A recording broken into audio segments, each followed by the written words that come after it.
he doesn't realize that.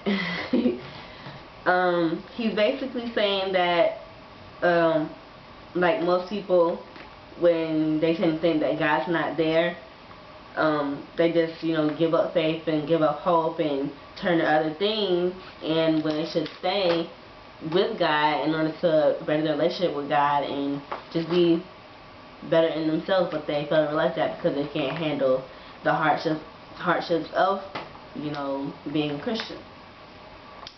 But really all God wants you to do is just, just follow Him and just stay faithful and just have a lot of faith in Him, and things will eventually work out. But that's why I guess he converted over to atheism, because he couldn't handle what God had in store for him. But the biblical perspective on this whole ordeal is just like any other. In Psalm 14:1, it says that a fool has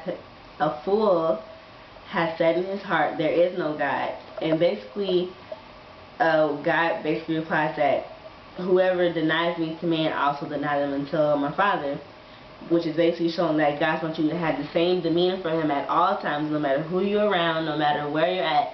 Just stay faithful to Him, and He will always stay faithful to you.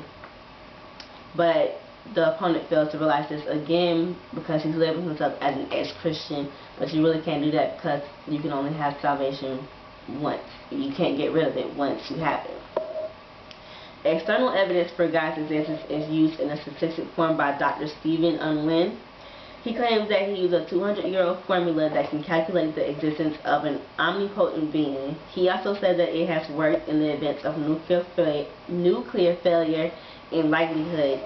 Using the formula, he came up with a 67% to 100% ratio that God does exist. But personally, because of his religion, he came up with a 95% ratio due to his religion.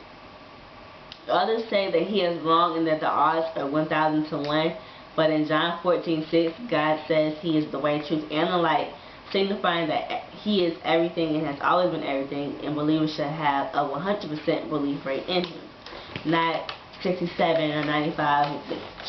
They should have the whole thing, regardless of what anyone else says and regardless of what science says. 3 verses that I truly believe that ratify God's existence are Romans 1:20-25. And it's basically saying that God created everything and existed before any other being. He is the head of the body of believers and all powerful, leaving us with no excuse to deny Him with His holy work.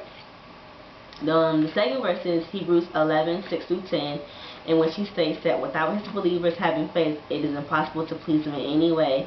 So when people deny God the way they do, it builds up God's wrath.